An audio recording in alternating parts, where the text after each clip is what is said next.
48 घंटे में इस तीसरे बड़े हमले के बाद हूती ने वीडियो जारी कर सभी एयरलाइंस को चेतावनी दी कि अब इजराइल के बेन गुरियन एयरपोर्ट पर आने वाली कोई भी फ्लाइट महफूज नहीं है और साथ ही इजराइल को भी चेतावनी दी कि जब तक गजा से नाकाबंदी नहीं हटती तब तक ये हमले जारी रहेंगे। लगातार हूती के हमलों से पूरे इजराइल में दहशत का माहौल है। इजरायली अवाम में अफरा तफरी मची हुई है।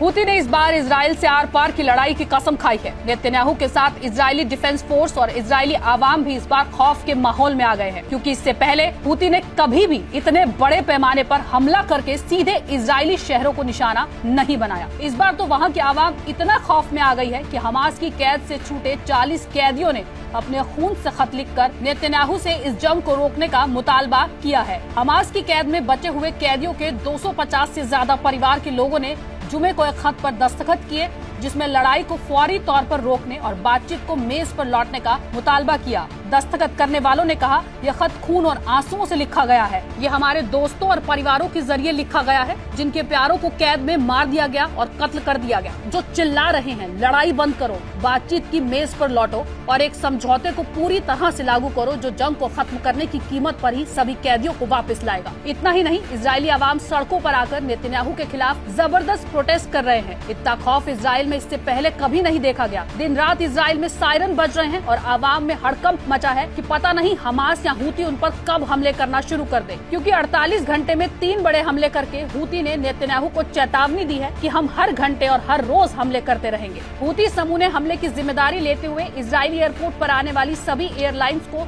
चेतावनी दी है कि इजराइल का बेन गुरियन हवाई अड्डा अब महफूज नहीं है। हूती स्पोक्सपर्सन याह्या सारी ने वीडियो जारी कर कहा कि हमने फिलिस्तीन 2 मिसाइल से बेन गुरियन एयरपोर्ट पर हमला किया, जो कामयाब रहा और ये हमारा 48 घंटे के दरमियान तीसरा हमला है।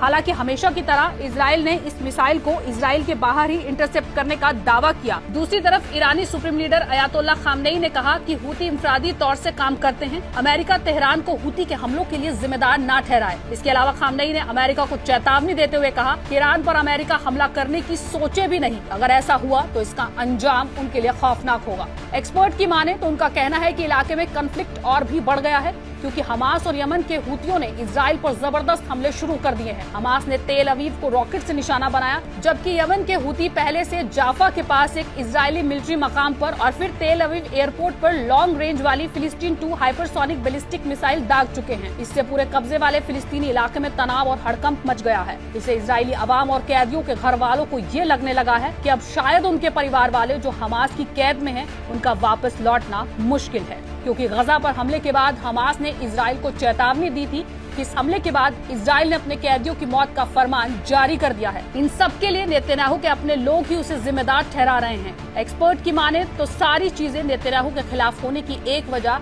शिन बेट के चीफ रोनेन बार को बर्खास्त करना भी है, जिससे सियासी रद्द अमल भी शुरू हो चुका है। रोनेन बार वो शख्स हैं जो नेतन्याहू के करीबी लोगों से जुड़े सुरक्षा उल्लंघनों की तफ्तीश कर रहे थे और उन्होंने ही नेतन्याहू पर खुफिया ब्रीफिंग और होस्टेज डील में बाधा डालने का इल्जाम लगाया था। जनता में गुस्सा बढ़ने के साथ साथ 73% इजरायली आवाम अब नेतन्याहू के इस्तीफे की मांग कर रहे हैं। सबका कहना है कि इजराइल को बढ़ते खतरों और अंदरूनी सियासी उथल पुथल का सामना करना पड़ रहा है। ऐसे में कोई बड़ी बात नहीं कि नेतन्याहू को इस्तीफा देना पड़ जाए।